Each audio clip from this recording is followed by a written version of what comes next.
Hi everyone, in this video we will see how to install a VTS server, and coming up videos we will see how to configure a VTS server. So in this video we will see how to install VTS server.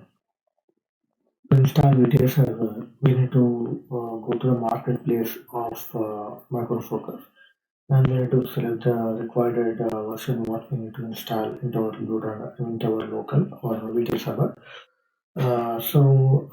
After selecting the version which you want to download, and make sure while downloading the VTS so you are compatibility with your LoadRunner as well.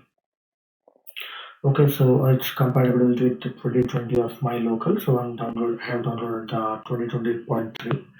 So when you click on download, it will ask for details of your login credentials of Micro Focus account.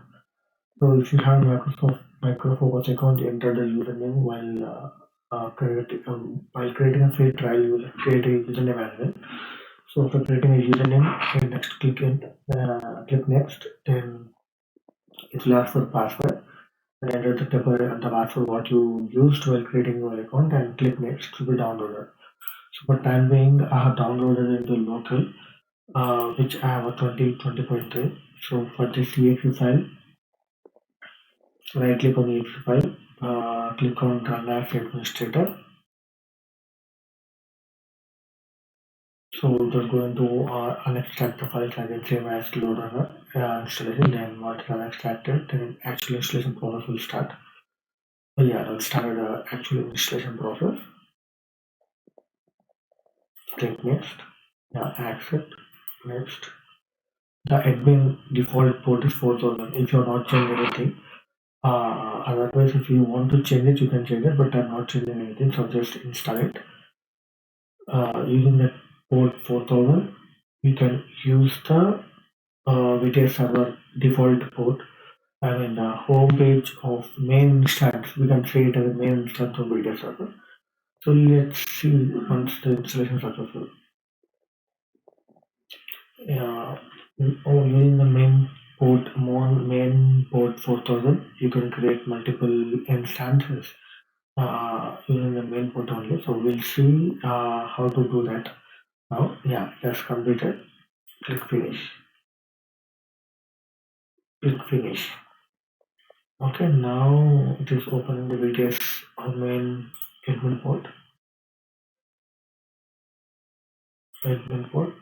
Ask me later.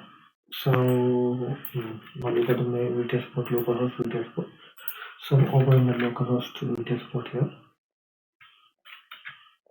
HTTP colon localhost 4000.